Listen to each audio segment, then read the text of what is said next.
चुनावी साल है और लोकसभा चुनाव से पहले इलेक्टोरल बॉन्ड पर बवाल मचा हुआ है। विपक्ष इलेक्टोरल बॉन्ड पर बीजेपी के पीछे हाथ धोकर पड़ा हुआ है। ऐसे में कांग्रेस का आरोप है कि स्टेट बैंक ऑफ इंडिया ने 30 जून की तारीख इसलिए मांगी है ताकि चुनाव निपटने तक सब कुछ छिपा रह सके। दरअसल 15 फरवरी को सुप्रीम कोर्ट ने चुनावी चंदे पर बड़ा फैसला दिया था। इलेक्टोरल बॉन्ड को असंवैधानिक बताकर सुप्रीम कोर्ट ने स्कीम ही रद्द कर दी थी और स्टेट बैंक को 6 मार्च तक सारे बॉन्ड की जानकारी इलेक्शन कमीशन को देने के साथ पूरी डिटेल 13 मार्च तक इलेक्शन कमीशन की वेबसाइट पर डालने के लिए कहा गया था। लेकिन अब देखिए, डेडलाइन खत्म होने से पहले स्टेट बैंक ऑफ इंडिया ने सुप्रीम कोर्ट से जानकारी देने के लिए 30 जून तक की मोहलत और मांगी है। स्टेट बैंक ऑफ इंडिया ने सुप्रीम कोर्ट को दिए अपने एप्लीकेशन में यह कहा है कि 22,217 बॉन्ड की जानकारी जुटाने के लिए 25 दिन बहुत कम थे, लिहाजा 4 महीने का समय दिया जाए।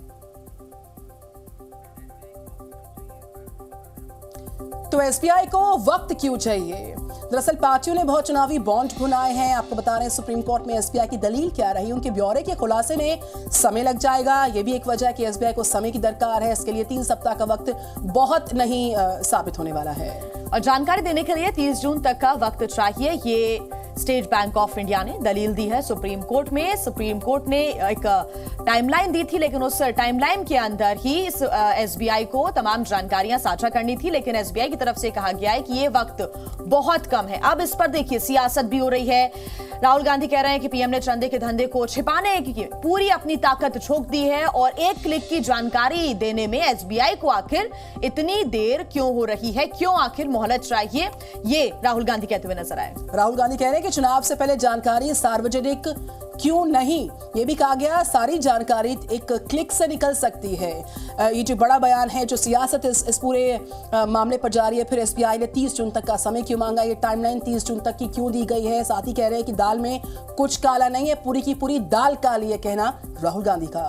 तो इस फैसले के बाद लगातार सियासत जारी है और जब एसबीआई ने और ज्यादा समय की मोहलत मांगी तो उसके बाद से सियासी बयानबाजी का दौर जारी। इलेक्टोरल बॉन्ड पर सुप्रीम कोर्ट ने क्या कुछ कहा था वो हम आपको बता रहे हैं। इलेक्टोरल बॉन्ड रद्द की गई। सुप्रीम कोर्ट की तरफ से कहा गया कि यह स्कीम असंवैधानिक है। स्कीम से वोटर्स के अधिकारों का हनन होता है। यह बड़ा और ऐतिहासिक फैसला सुप्रीम कोर्ट ने दिया था। कहा था कि रिश्वत का जरिया बन सकता है चंदा।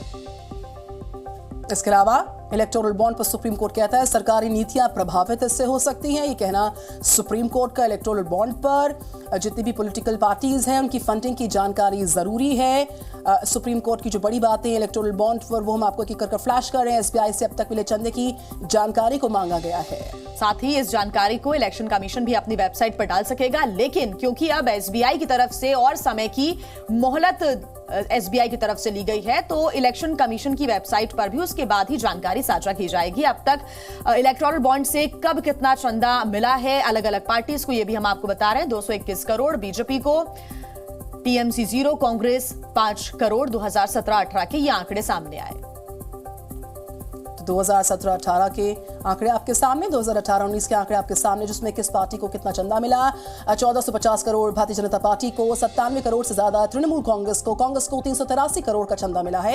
ये 2018-19 के और 2019-20 के आंकड़े आपके सामने। 2555 करोड़ रुपए का जो चंदा है वो बीजेपी को, 100 करोड़ रुपए तृणमूल कांग्रेस को और कांग्रेस को 318 करोड़। 2019-20 के ये आंकड़े। 2020-21 के आंकड़े 22.38 करोड़ बीजेपी को, 42 करोड़ टीएमसी को और 10 करोड़ जो है वो कांग्रेस को मिले हैं। ये 2020 और 21 का आंकड़ा है। और अब बात करेंगे 2021-22 की। 1033 करोड़ का आंकड़ा जो है बीजेपी का, इतना चंदा मिला है। 528 करोड़ का जो चंदा है टीएमसी को मिला है और 236 करोड़ का आंकड़ा कांग्रेस के पास।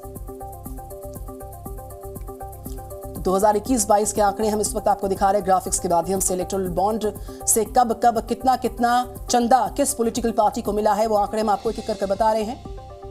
और भी ट्रांसपेरेंसी के लिए सुप्रीम कोर्ट का एक बड़ा और ऐतिहासिक फैसला सामने आया है और इसी ट्रांसपेरेंसी को बरकरार आगे रखने के लिए एसबीआई को ये निर्देश दिया गया था कि वो 6 मार्च के तक ही पूरी जो जानकारी है वो साझा करे और उसके बाद इलेक्शन कमीशन अपनी वेबसाइट पर भी पूरी जानकारी दे। लेकिन एसबीआई की तरफ से अब और मोहलत मांगी गई है। 30 जून तक की मोहलत मांगी गई है और उसके बाद से सियासी बयानबाजी का दौर भी जारी है। जी न्यूज़।